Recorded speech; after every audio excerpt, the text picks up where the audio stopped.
Hello friends, welcome back to my YouTube channel.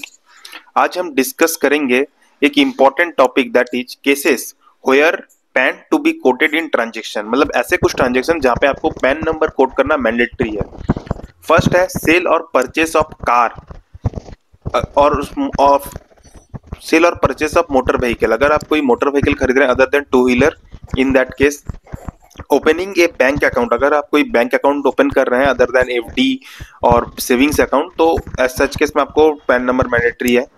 Making an application to bank और cooperative bank for issue a debit और credit card, in that case PAN number is required. अगर आप कोई demat account open करना चाहेंगे उसके लिए भी आपको पैन नंबर जरूरी रहेगा।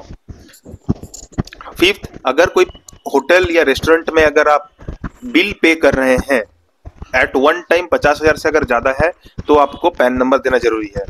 अगर आप कहीं फॉरेन कंट्री जा रहे हैं और आप फॉरेन करेंसी परचेस कर रहे हैं और उसके लिए आप 50,000 से ज्यादा का कैश पेमेंट कर रहे हैं, इन दैट केस आपको पैन नंबर देना मैंडेटरी है। म्यूचुअल फंड में अगर आप कुछ यूनिट्स परचेस कर रहे हैं और वो 50,000 से ज्यादा का है, इन दैट केस आपको पैन नंबर देना जरूरी है। अगर आप कोई कंपनी और इंस्टीट्यूशन का डिवेंचर और बॉन्ड एक्वायर कर रहे हैं और वो 50,000 से अमाउंट ज्यादा है, इन दैट केस ऑल्सो आपको पैन नंबर देना जरूरी है। नाइन्थ, आरबीआई का कोई बॉन्ड अगर आप एक्वायर कर रहे हैं, इन दैट केस ऑल्सो आपको पैन नंबर देना जरूरी है अगर वो 50,000 से ज्यादा का है तो। डिपॉजिट कर रहे हैं बैंक या कोऑपरेटिव और पोस्ट ऑफिस में, कैश डिपॉजिट कर रहे हैं 50,000 से ज्यादा का, तो भी आपको पैन नंबर देना जरूरी है।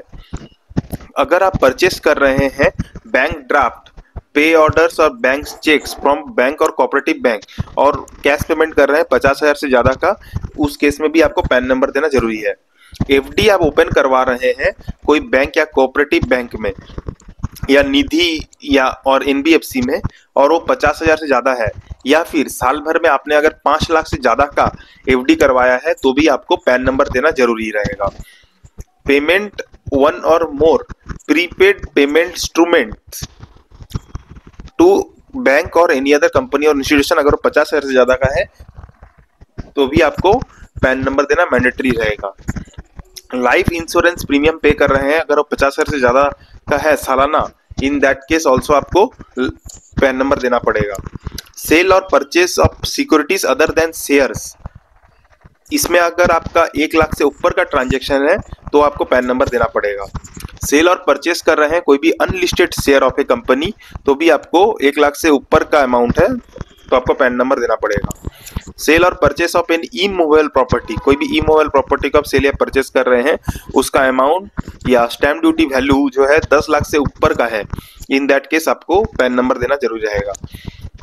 सेल और परचेस ऑफ एनी गुड्स और सर्विसेज अदर देन कवर्ड, ये जो 17 पॉइंट छोड़ के जो भी अगर कुछ गुड्स और सर्विस उसमें अगर 2 लाख से ज्यादा का ट्रांजेक्शन है, उस केस में भी आपको पैन नंबर देना जरूरी रहेगा।